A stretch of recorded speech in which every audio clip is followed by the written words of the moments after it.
Comment une femme choisit un partenaire de long terme?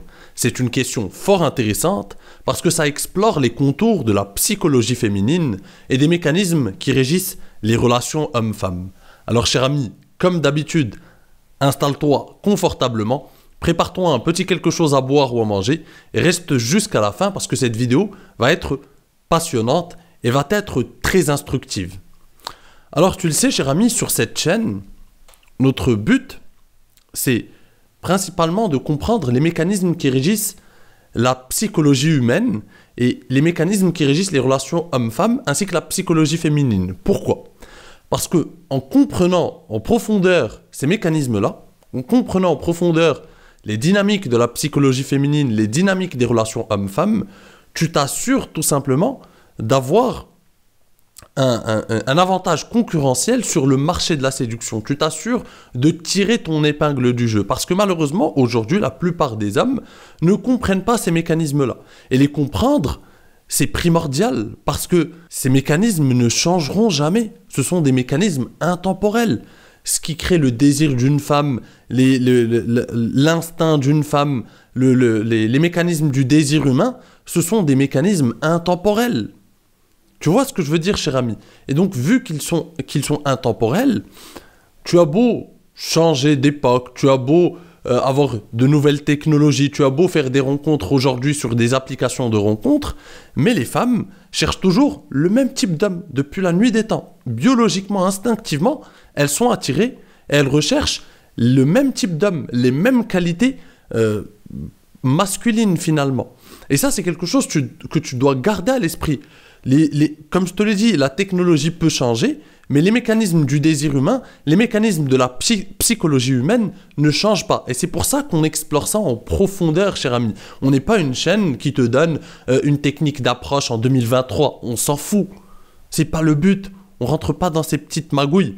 Nous, ce qui nous intéresse, c'est de comprendre en profondeur ces mécanismes pour pouvoir tirer ton épingle du jeu, quelle que soit la technologie, quels que soient les trucs, savoir tout simplement gérer tes interactions avec les femmes, savoir comprendre les motivations des femmes et savoir être un homme séduisant, tout simplement, et naturellement, sans jouer un rôle, sans être quelqu'un d'autre, tout en étant authentique. C'est un principe qui est finalement une des valeurs de la chaîne, tout simplement. Donc, cher ami, dans cette vidéo, j'aimerais qu'on parle d'un point essentiel. En fait, on ne peut pas explorer en une seule vidéo comment une femme recherche un partenaire de long terme ou ce qu'elle cherche, comment elle choisit un partenaire de long terme. Par contre, j'aimerais qu'on explore une qualité parmi d'autres, une qualité dont je n'ai pas parlé largement sur la chaîne, une qualité qui attire massivement les femmes, et ce depuis la nuit des temps encore une fois. Ce qui m'intéresse, c'est ce qui attire instinctivement et quasi biologiquement les femmes. Et cette qualité, cher ami, c'est le contrôle émotionnel. Pourquoi le contrôle émotionnel attire tant les femmes? Et on va commencer par la première raison. On va rentrer directement dans le vif du sujet. C'est une raison simple. C'est d'une logique simple. C'est une équation simple. Comme tu le sais, cher ami, le masculin attire le féminin et le féminin attire le masculin. Pour l'instant, rien de nouveau sous le soleil. C'est ce que je t'explique souvent. Et donc, vu que cette polarité masculine-féminine est l'essence même du désir, et que le masculin attire le féminin attire le masculin, les femmes vont rechercher chez les hommes des qualités purement masculines. Et parmi ces qualités, je te parle souvent de l'audace, je te parle souvent de la confiance en soi, je te parle souvent du leadership, mais le contrôle émotionnel joue un rôle primordial aussi. Pourquoi? Parce que les femmes sont des êtres émotionnels. Et donc, vu qu'elles cherchent des qualités contradictoires, des qualités complémentaires chez les hommes, elles vont chercher des hommes très masculins, des hommes qui ont donc le contrôle de leurs émotions, qui ont un haut contrôle émotionnel. Pourquoi? Parce que ces hommes, encore une fois, sont dignes de confiance. Ces hommes sont des hommes fiables. Et comme je te le répète souvent, une femme a un profond besoin de sécurité, qu'elle cherche à combler grâce à un homme. Et si un homme n'arrive pas à avoir un contrôle émotionnel, comment veux-tu qu'il prenne les bonnes décisions et qu'il prenne des décisions rationnelles? Une femme, cher ami, veut se retrouver avec un homme lorsqu'elle pense surtout à une relation de long terme, encore une fois, c'est le sujet de la vidéo.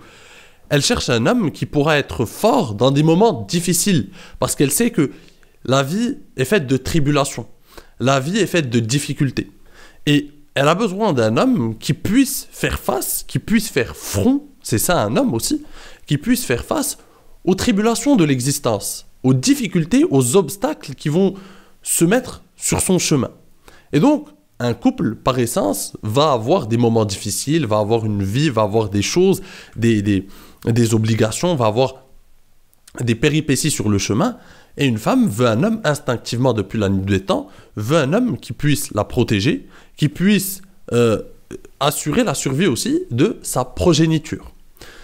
Et donc, seul un homme qui a un contrôle émotionnel, qui sait garder la tête froide dans des situations critiques, peut prendre finalement la tête de ce navire qui est le couple et la progéniture qui vient avec, par exemple. Seul un homme qui est capable de garder la tête froide, seul un homme qui est capable de faire face à des situations stressantes, peut finalement s'en sortir, peut avoir la confiance d'une femme. Une femme ne veut pas avoir un gars qui panique comme elle. Par exemple, les femmes, tu l'as remarqué, cher ami, par exemple, quand tu étais en couple, ta copine, elle sort du boulot, elle a un petit problème, ou elle a une connerie, elle l'extériorise, elle vient, elle te parle de ça, ça la stresse. Et le pire que tu puisses faire, c'est que son problème te fasse paniquer plus qu'elle et que toi, non. Elle attend juste un peu de réconfort, pas forcément que tu trouves une solution, mais un peu de réconfort. Et elle veut un homme qui soit calme. Et même si elle a un problème qu'elle doit résoudre et qu'elle vient vers toi, elle veut pas un gars qui panique. Mais qu'est-ce qu'on fait? Non, elle veut un gars qui garde la tête froide et on va réfléchir et tranquillement et qui a le contrôle de ses émotions, qui ne se laisse pas, qui ne laisse pas ses émotions prendre le dessus sur lui. Pourquoi finalement, prenons un autre exemple simple, pourquoi finalement les femmes te testent, cher ami? Par exemple, avec des shit tests féminins. Par exemple, elle va te taquiner aussi, elle va essayer de te déstabiliser, elle va te dire un truc sur ton physique ou sur ta manière d'être pour te déstabiliser quand tu viens de la rencontrer.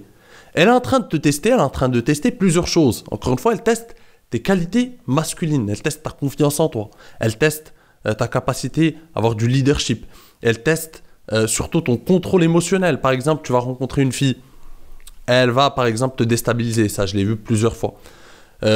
J'ai un pote qui est chauve, mais qui a une confiance en lui inimaginable. Je t'en ai déjà parlé plusieurs fois. Eh bien, par exemple, il va aller parler avec une fille, il va parler avec une confiance en lui, mais elle n'a pas l'habitude de rencontrer un gars comme lui et avec autant de confiance en lui. Et il va la déstabiliser. Mais elle va le tester un peu, elle va lui faire une petite remarque sur son physique ou un truc comme ça.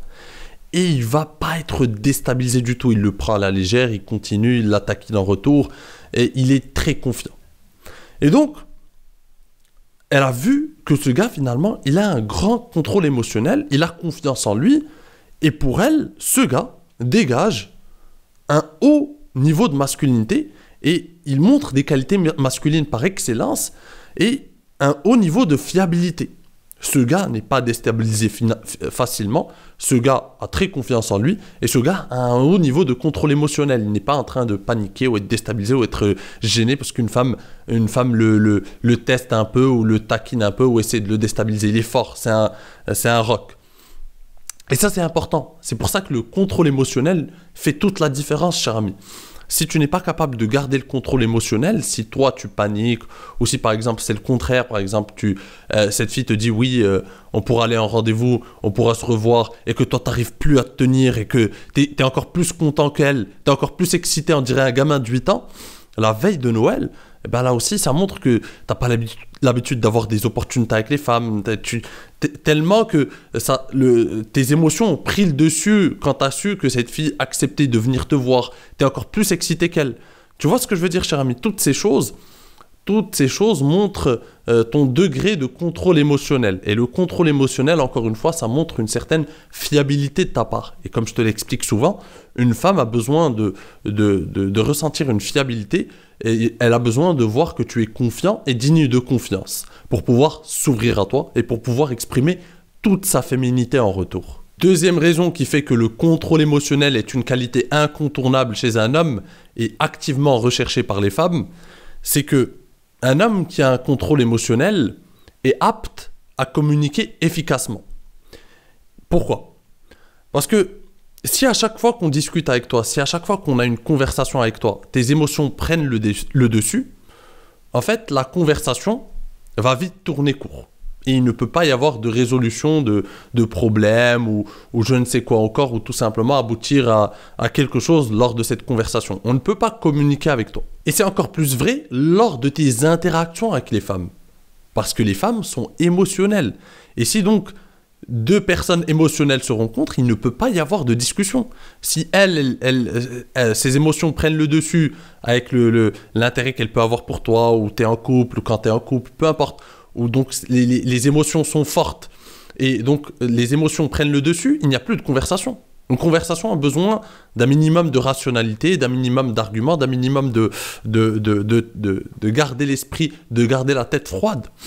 Si ce n'est pas le cas, il n'y a pas de conversation. Et donc si toi tu es émotionnel, une femme ne pourra pas discuter avec toi. Elle verra que tu ne peux pas être un homme digne de confiance avec qui on peut communiquer. Parce qu'elle-même, elle est émotionnelle, mais elle en a conscience, elle sait que ses émotions prennent le dessus. Elle le sait. Mais elle a besoin d'un homme qui garde la tête froide. Un homme qui a le contrôle émotionnel. Parce que si toi, tu ne l'as pas, ça va être très difficile. Si tu as déjà été en couple, cher ami, plusieurs fois, tu sais à quel point, des fois, ta copine peut se laisser aller à exprimer toutes ses émotions, être dans un état émotionnel qui est presque ingérable. Et si toi, tu as le contrôle émotionnel, tu gères facilement la situation.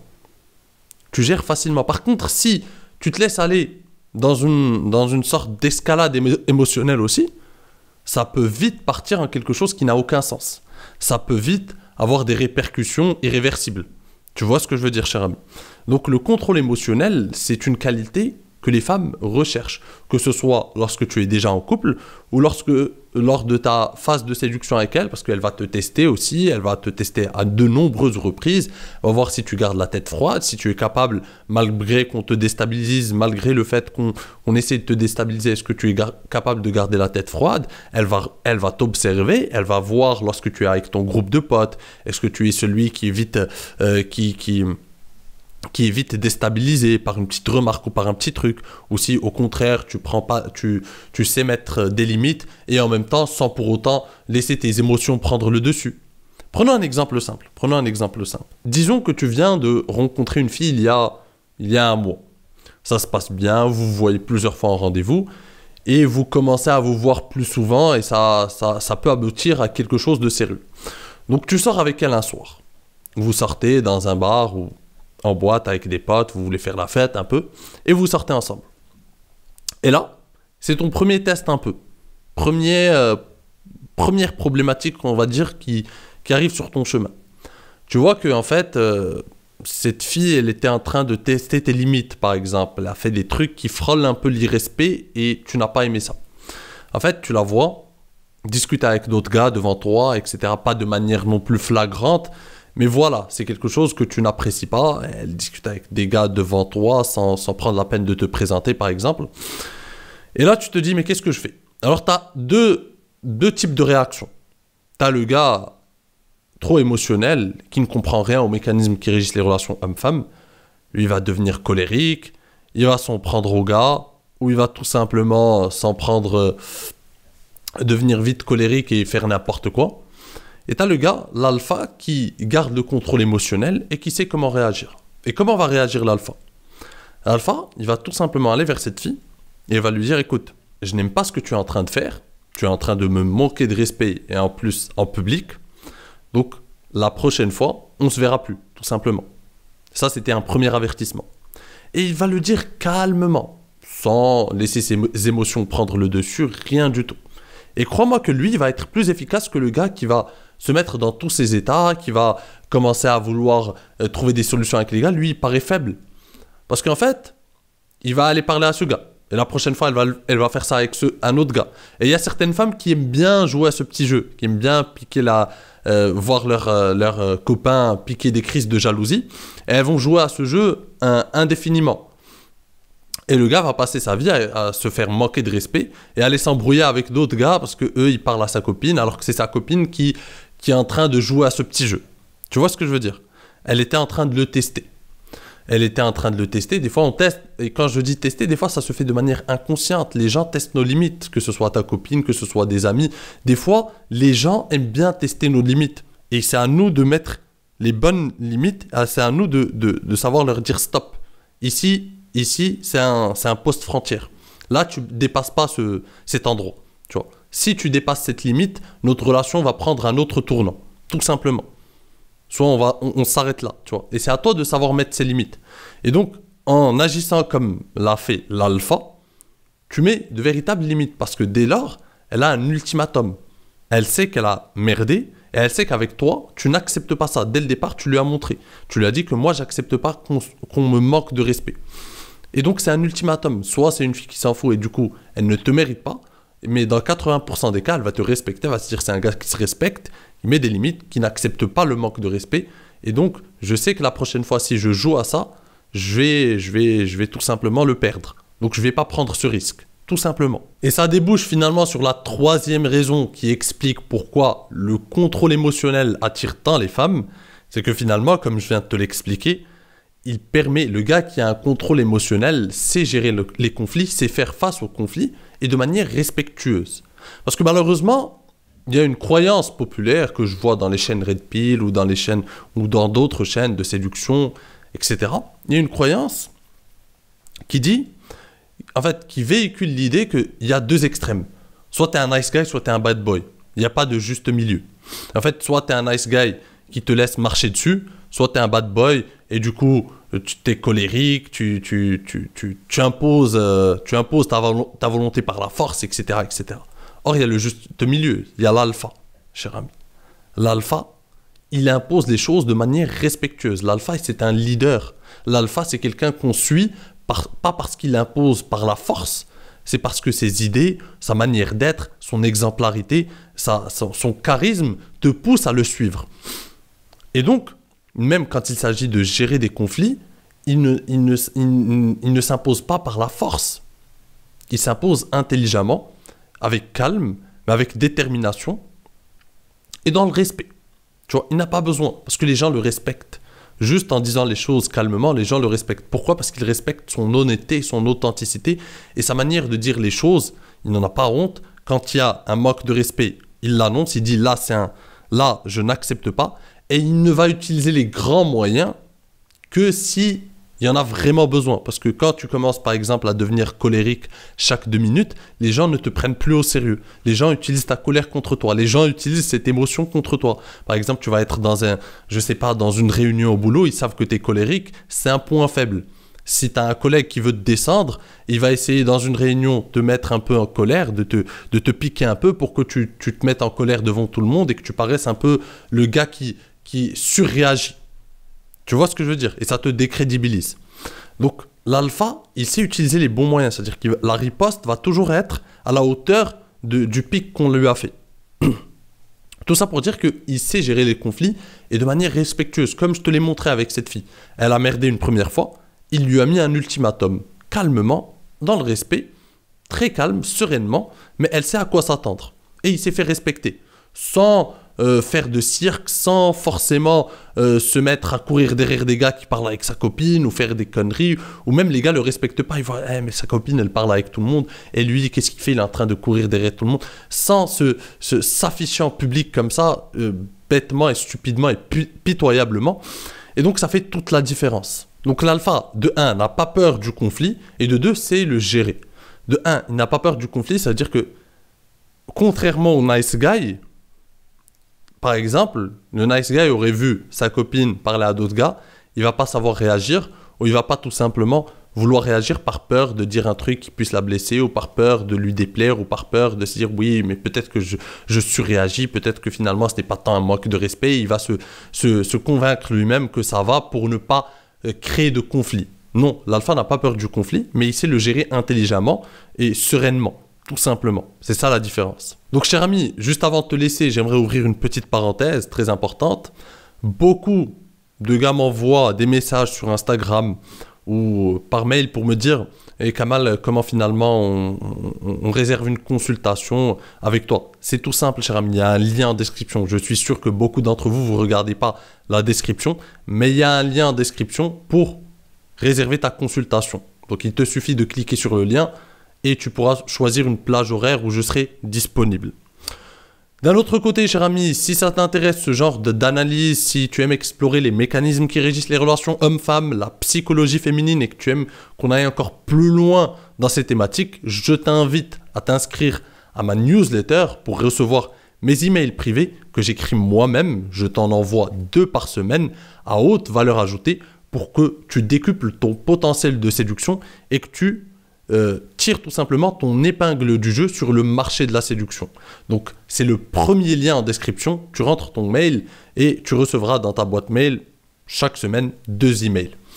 Donc, sur ce, je te dis à la prochaine. En attendant, prends soin de toi et surtout, reste séduisant. Ciao!